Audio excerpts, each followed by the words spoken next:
It's Mystery Series Week.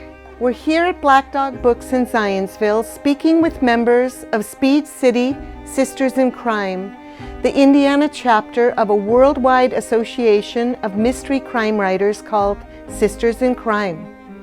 The Indiana chapter has over 40 members, many of them published mystery crime writers, as well as readers and fans of the genre. They hold monthly meetings with awesome speakers such as prosecutors, forensic specialists, policemen, and well-known mystery crime writers. 17 of them recently collaborated on a book titled Murder 2020. It's an anthology of 17 short crime stories set here in Indiana. We're interviewing 8 of these authors and will broadcast the interviews this week in 4 segments on Black Dog Books Facebook. Murder 2020 is available for purchase at Black Dog Books.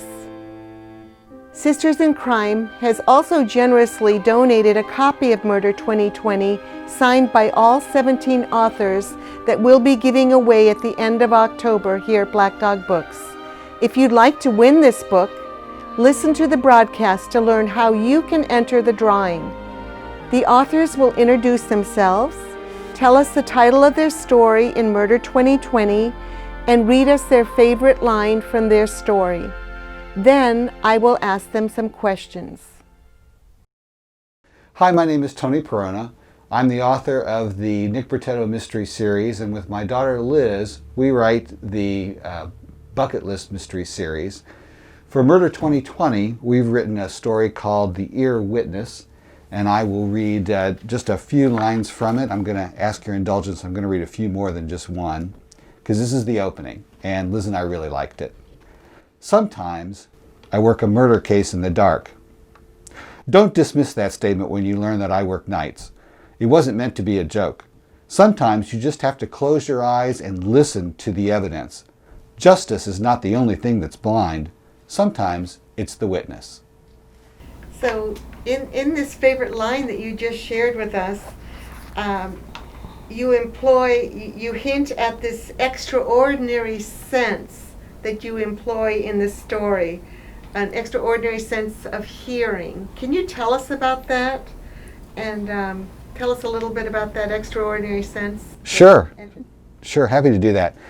When Liz and I were first exploring doing this, contributing a story for this particular anthology, the theme being 2020, we said to ourselves, what's the hearing equivalent of 2020 eyesight?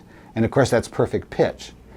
And we came across a story about a man named Charlie Puth, I believe that's how you pronounce it, it's P-U-T-H, who has perfect pitch.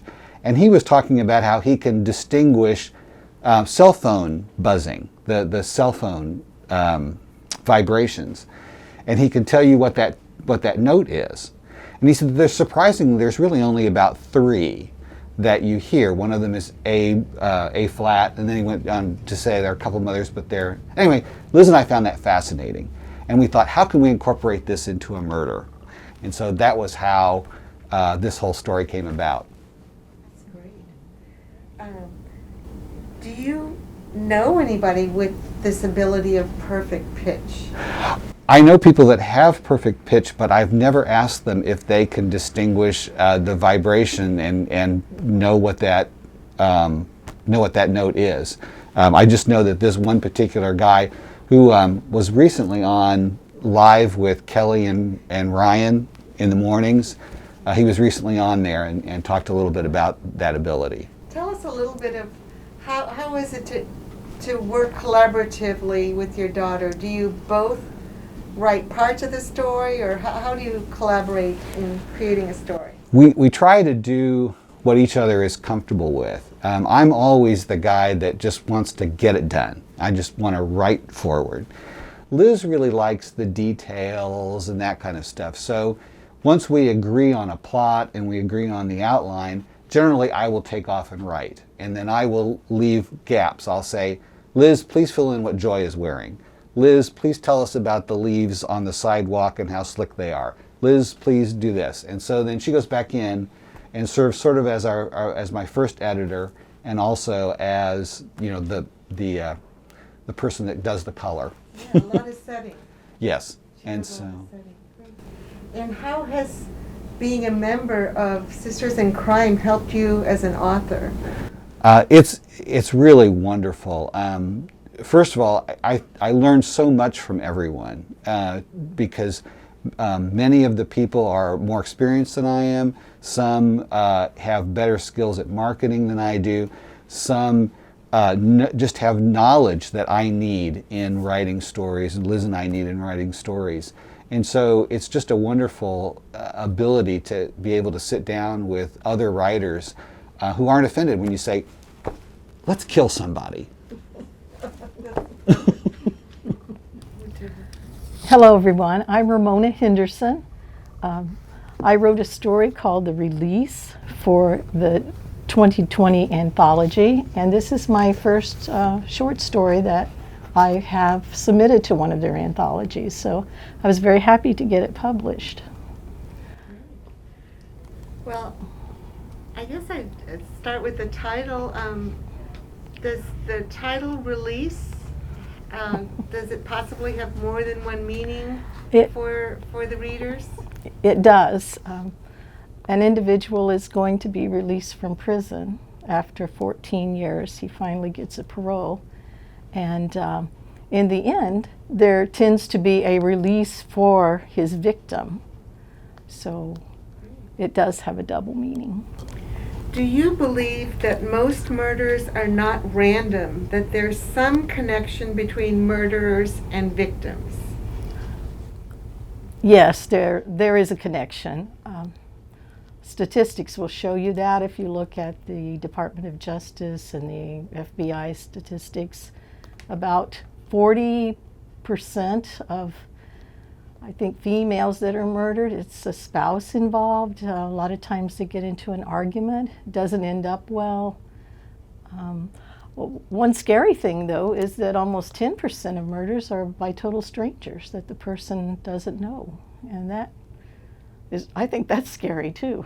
So, You did mention something in the story about a stranger having struck up a conversation with the potential victim's husband. Yes. And he was a stranger, but could this also be a warning of how much information we should tell strangers? Yes. I think we need to be cautious. I hate to say that. I know an individual who had a stalker who was a total stranger.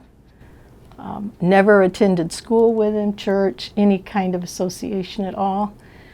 And when I'm traveling especially, I am very cautious about talking to people. In this incident, the perpetrator actually approached the husband and started talking to him. It was a common area where you're waiting for something, and he was able to get some keys out of the man's pocket when he got up to go to the restroom, or when he was distracted somehow. And so, yeah. So what inspired you to write this story? Well, for one thing, I feel like women should be cautious and be able to defend themselves if they need to. I think another reason that it came to mind was that many years ago, I did have an acquaintance who was assaulted in her home. And unfortunately, that was before DNA and all the things we have now to help find perpetrators. I don't believe that crime was ever solved. And it always bothered me, you know, because she was such a nice person and so sweet, and that someone would do that to her. In that case, I'm not sure it was a total stranger, though. I believe it was someone who lived in her neighborhood, but they were never able to prove it. So, and she lived. I mean, it wasn't a murder, it was an assault, but very probably damaging the rest of her life, you know. I mean, if something like that happened to you, I think you would have a terrible time trusting people. Yeah. So, how has your membership with Sisters in Crime helped you as a writer? Well, it's helped me tremendously because I didn't get serious about my writing until I retired. I'd always wanted to write, but never seemed to have the time for it. And having a group of people that you can associate with that understand, you know, why you like mysteries and why you like to write them is great. And getting critiques from other people, and it also helps improve my work when I critique their work. We have wonderful speakers. I think Tony mentioned that we've had some great speakers that come in, and it's valuable information that I would probably not maybe go out and seek on my own, but when you have a group that's supporting you like that and you have a monthly meeting and it's right there, it's very easy to attend. So. Great. Thank you. Be sure to listen to our next interview with 2 more Sisters in Crime authors tomorrow, here on Black Dog Books' Facebook page. If you'd like to win a signed copy of Murder 2020, come into Black Dog Books in Zionsville, where you will be able to enter your name into the October 31st drawing.